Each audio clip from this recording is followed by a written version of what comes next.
ዴቭ እንግዲህ ዛሬ ያው ምንም አማራጭ የለኝም የወንድሜን ደስታ ነው የምፈልገው በማለት ሄርሜላን ጠርቶ ሲያናግራትም የእንኳን ደስ አለሽም መግለጫ እንግዲህ ሲገልጥላት ነበረ ቤተሰቦቼ ማለት ነው።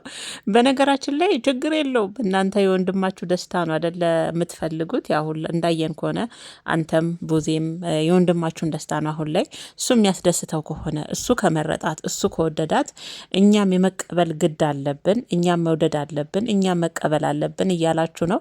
እኛም ደግሞ እንደ ተመልካች በተለይ እኛ ሴቶች እንደ ሴት የሩታ ሐዘን የሩታ ለቅሶ የሩታ ህመም ስለሚያመን አሁን ላይ ማለት ነው እኛ ራሱ ማንም ሰው መጥቶ ማለት ነው የሩታን ሰላምና ደስታ የሚያደፈረስ ሰው አንፈልግም። እኛም የሩታን ደስታ እንፈልጋለን። እናንተ የስጋችሁ የወንድማችሁ ደስታ ከምንም ነገር ይበልጣል፣ እሱ የመረጣትን መቀበል አለብን፣ እሱ ከወደደ ምንም አማራጭ የለንም ብላችሁ አንተም ዛሬ መተዴፍ የወንድምን እንግዲህ የወደፊት ሚስቱን እንግዲህ እየተቀበልክም ደስታንም እየገለጽክ ስለ ቀለበት ስላሰረላትም ያው በጊዜው ባትቀበልም አሁን ላይ ግን እሱ ወዶና ፈቅዶ ያደረገላት ነገር ስለሆነ አንተም እየተቀበልከው እንደሆነና እየደገፍከው እንደሆነ ነው አሁን ላይ ያየውክ። በእርግጥ አንተም የተቻለን ያህል ዴቭ ሞክረሃል፣ እኔ አልፈርድበትም። ለምን አልታገለም አልልም። ምክንያቱም ሩታም የራሷን ህይወት መኖር አለባት፣ እሱም የራሱን ህይወት መኖር አለበት ብሎ ሁለቱንም ተቆጥቷል። በቃ ምክንያቱም ከአቅሙ በላይ ስለሆነ ወንድሙም እምቢ ብሏል፣ አሻፈረኝ ብሏል። የራሴን ህይወት ጀምር ያለ ሰው ስለሆነ እኔ አሁን ላይ ዴቭ ላይ ለምን የወንድሙን ደስታ አስበለጠ፣ ለምን ሄርሜላን ተቀበላት ብዬ እውነት ለመናገር ልቃወሙ አልፈልግም። ምክንያቱም እንደ ወንድምም ለሩታም እንደ ወንድም ለዛኛውም እንደ ወንድም ሆኖ የተሻለውን ሲያደርግ ሁላችንም እያየን ነው አይደል ቤተሰቦች። ዛሬ ደግሞ ለምን ሄርሜላን እንኳን ደስ አለሽ ለምን ተቀበላት ብለን እንትን ማለት መንጫጫት የለብንም አይደል። እኛ ስነ ስርዓት አለን ተከብረን ለምን ምክንያቱም የሄደበትን መንገድ አይተናል። ሄዷል፣ ሞክሯል። አጅሬውን መመለስ ስለማይፈልግ አሁን ላይ ማንም ሰው ቢሆን የሚያደርገውን ያደረገው። የወንድሜን ደስታ ያው እሱ የፈቀደውን እሱ የወደደውን መውደድ አለብኝ። እንኳን ደስ አለሽ ያው ምን አማራጭ አለኝ እያለም አማራጭ ባይኖረው መቀበል እንዳለበት ግድ እንደሆነ የሚኖረው ህይወቱን ወንድምየው ስለሆነ እሱ ደግሞ ወንድም የመረጠውን አማራጭ ስለሌለው መቀበል እንዳለበት ነበረ። እንደውም ለእሷም ሲላት አማራጭ ስላጣህ ነው ማለት ነው የወንድምህ ለኔ ቀለበት በማድረጉ የተቀበልከኝ ስትለው ሳቅ ብሎ እንደውም አይ እንደዛ አይደለም እያላት ነበረና ምንም ማድረግ አይቻልም ቤተሰቦች። እኛ ግን ማለት ነው አሁን ላይ እኛም የሩታዬ ደስታ በተለይ እንደ ሴት ህመሟ ያመናል። ለእሷ በጣም ነው የሚያመን። ከዚህ በኋላ ማንም ሰው በሩታ ህይወት ውስጥ ገብቶ እንዲበጠብጣት፣ እንዲያስለቅሳት፣ እንዲያሳዝናት እኛም እንደው መዋለድ እኮ ቋንቋ ነው አይደለ? እንደ ሴት እኛም ደግሞ የሩታን ደስታ ስለምንፈልግ ደስታዋን የሚበጠብጥ ሁሉ ስለማንፈልግ ወንድም ዴቭ ስነ ስርዓት አስይዘው። አብርሽ የሚባል ሰውዬ ስነ ስርዓት መያዝ አለበት። በሰበብ አስባቡ ሩታ ናት የላከችው፣ ሩታ እንደዚህ አይነት ልጅ ናት እያለ መጥቶ የእሱን ህይወት ያተራመሰውን ሁሉ ወይም ደግሞ የዩቱቡ ቻናል ተመልካች ስለቀነሰ እናውቃለን እኮ በደንብ አድርገን እናውቃለን። እሱና ሄርሜላ ወይም ደግሞ ከናቤል ጋር መጥቶ የቀረጸው ቪዲዮ ቪው ስንት እንደሚታይ እኮ እዚህ ጋር አምጥተን ብንፖስተው የትዬ ለሌ ነው፣ ሰማይና ምድር ነው። የምሬን ነው የምላችሁ ቤተሰቦች። ስለዛ የሆነ ቪዲዮ ሲቀንስበት ተመልካች ሲጠፋ ጊዜ በነገራችን ላይ ማለት ነው የሩታ ቤተሰቦች በአብዛኛዎቹ አብርሽ ጋር እንደማይሉ ታውቃላችሁ። አሁን ላይ ደብሯቸዋል። በቃ እንደውም እኛ ከትናንሽ ዩቱቦች ነው መጥቶ አንዳንድ ሀሳቦች የሚሰሙትም ይሄ ተለቀቀ ስንል እንደውም እንደ አዲስ ከኛ ነው የሚሰሙት። አስጠልቷቸዋል፣ ሰልችቷቸዋል በነገራችን ላይ። ለዛም አሁን እይታም ስለቀነሰባቸው ሩታን ካላስገቡ አይሆንም እና ወንድምን ስነ ስርዓት አስይዘለን ዴቪዬ። እይታው በቀነሰ ቁጥር የሆነ ሰው ይልክና የራሱን ድራማ ያጫውትና ከዛ ሩታን ይጠራና በእጅ አዙር ከዛ የእሷ እጅ አለበት የእሷ እግር አለበት እያለ የልጅቷን ሰላም እንዲበጠብጣት አንፈልግም። ምክንያቱም የራሱን ህይወት እስከጀመረ ድረስ ማንም መጣ ማንም ራሱን ችሎ እዛ መጋፈጥ አለበት። ሲቀጥል ሄርሜላዋ ራሱ ከሩታ ህይወት ብዙ ተምር ያለው እድሏን ኧረ በእናትሽ አብርሽ ዞሎቶሪ ነው እንዲያመለጣት ዞሎቶሪ ነው እድሏን ነው የዘጋችው። ያው እድል ነው ያመለጣት። ከሩታ ብዙ ነገር ተምሬያለሁ። ከሩታ ህይወት ብታቅበትና ብትችልበት አብርሽ ገና ድሮ በጣም ጥሩ ሰው ነው እያልሽ በቃ የእሷ ስም ካልጠቀሳችሁ እሷን የሆነች ቦታ ላይ ካላስገባችሁ በራሳችሁ የራሳችሁን ሀሳብ ገልጻችሁ መለያየታችሁ አንቺም እሷን ተሞርክዘሽ ነው እንዴ? ከሩታ ህይወት ምንድን የተማርሽው? እስቲ ከሩታ ህይወት የተማርሽው አብርሽ ያንቺ መሆኑ ከሩታ እጅ መውጣቱ ነው ያስተማረሽ ነው? ሩታ ያለፈች ብዙ ጊዜ በነገራችን ላይ የሩታን ትንሿን ክፍተትና ትንሽየዋን ቀዳዳ ይዛችሁ ማውራት፣ ማስፋት፣ መለጠጥ ትወዳላችሁ። ግን ደግሞ ሩታ እንዴት ነው የመጣችሁ? በምን አይነት ፈተና ውስጥ አልፋለች? ምን አይነት ጠንካራና ጀግና ሴት ናት? በእርግዝናዋ ሰዓት ምን አይነት መከራዎችን አሳልፋለች? እነዛን እንኳን አትጠቅሱም ብዙ ጊዜ አንቺ እንኳን እንደ ሴት ማለት ነው። አንቺንማ የነገሽን ያሳየን ሄርሜላ። የምር ያቺ ትናንትና አብርሽ ከእሷ እጅ ወጥቶ ያንቺ የሆነው ምክንያት ሆነና ዞን ሎተሪ አመለጣት፣ አብርሽ አመለጣትና ያ ትልቁ ዞን ሎተሪ አንቺ እጅ ውስጥ ገባ። ከዛ ከሩታ ያንን ተምረሻል። ያ ነው ለአንቺ ህይወት ማለት አደለ? እውነት በስቲ በዚህ አጋጣሚ ማለት ነው ከሩታ የምትማሪውን ወደኋላ ቪዲዮን ሄደሽ ወደ ኋላ ከሩታ የምትማሪው አብርሽ ያመለጣትን አይደለም። አብርሽ ያመለጣት ለአንቺ ህይወት አይደለም፣ ወይም ደግሞ ለአንቺ የሚያስተምርሽ ነገር አይደለም። እሺ ምንድን ነው ባቄላ ጠፋ ቢል ፈስ ቀለለ ይላል የሀገሬ ሰው ሲተርት። ያ ነው የሆነው ለሩታ አሁን ላይ የአብርሽ ከሷ ህይወት መውጣት።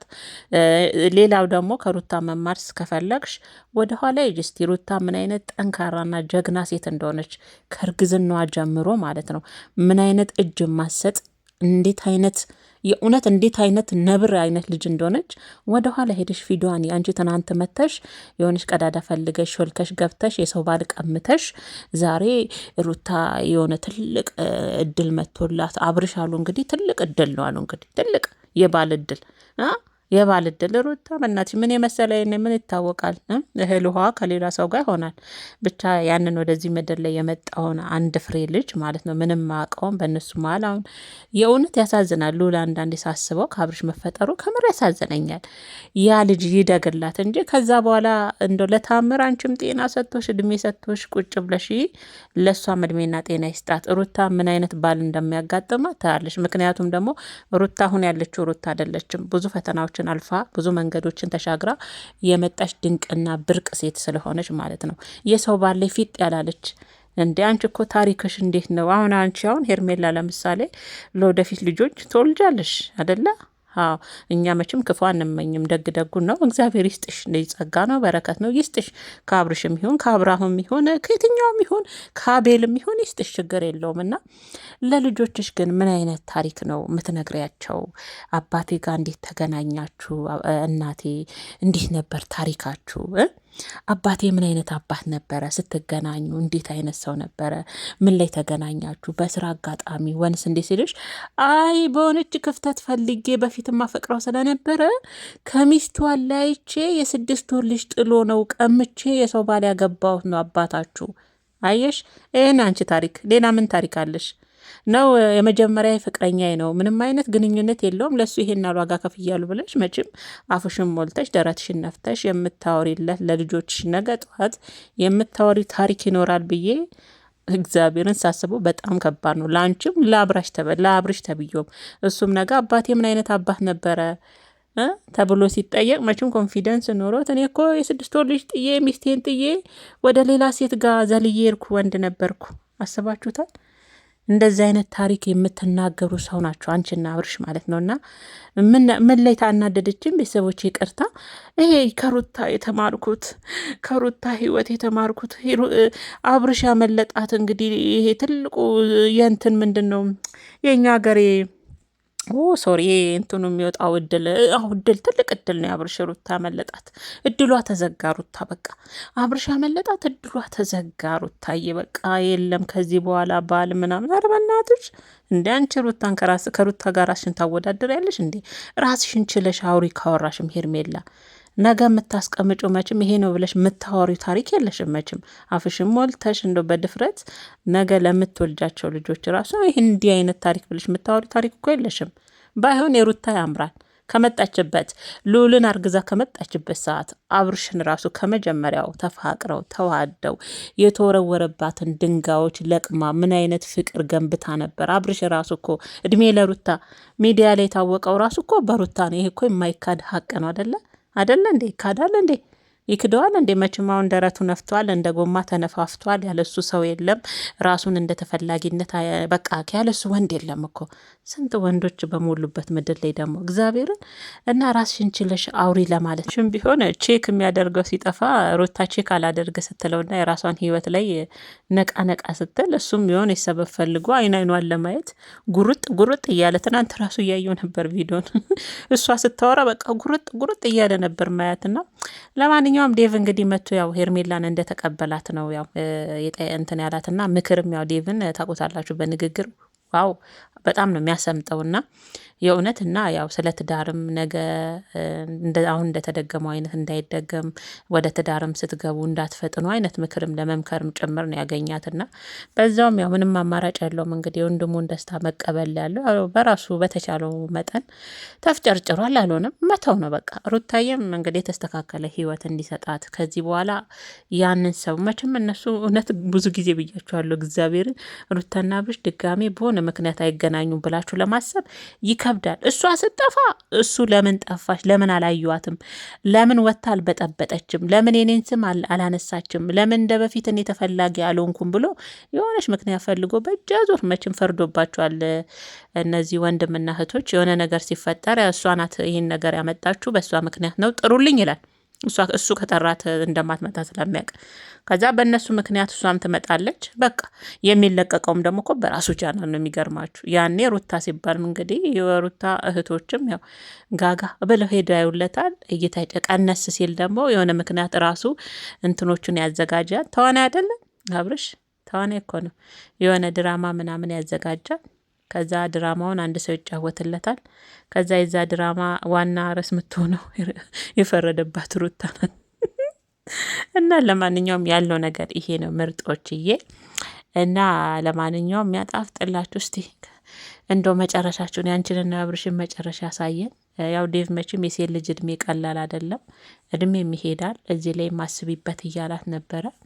እንግዲህ ምን ድረስ እንደምትሄዱ ነው። 6-7 ዓመት አብርሽ 2 ጸጉር እስከሚያወጣ መቼም ነጭና ጥቁሩን እስከሚያወጣ ከላይም ከስከታችም ተጠብቂዋለሽ ነውንስ እንደ ባለፈ ፍቅሬን ተቀበለኝ ብለሽ ኮኬው ላይ እንደቆምሽ አሁንም ሽማግሌ ላክ ወንደሞ አግባ ብለሽ ኮኬው ላይ ትወርቂያለሽ፣ ወን ጉልበቱ ላይ ትወርቂያለሽ ሄርሜላ እንደዛ ነው። እና ለማንኛውም ያለው ነገር ይሄ ነው ምርጦችዬ። ሰላም ለሩታዬ ብዝት ይበልልን፣ ትደሰትልን። የእውነት እኔ ስቃ ስትመጣ ከምላችሁ በላይ ነው። ሩታ ስቃ ስትመጣ እግዚአብሔር ምስክሬን ነው ምላችሁ፣ በጣም ነው ደስ የሚለኝ። በቃ የሆነ ተከፍታ አብርሽን እየለመነችው ሳይ የሆነ በቃ እናደኛልና እንደዛ ፈታ ብላ ደግሞ ስትመጣ ከማንም ጋር ትሁን ብቻ የውስጧ ሰላም ትሁን። በነገራችን አንድ ሰው ውስጡ ሰላም ሲሆን ፊቱ ላይ ራሱ ያስታውቃል እግዚአብሔርን። እና ዋናው ሰላም ትሁን። ቅመሞች እንደሚሉት ዋናው ትልቁ እሱ ነው።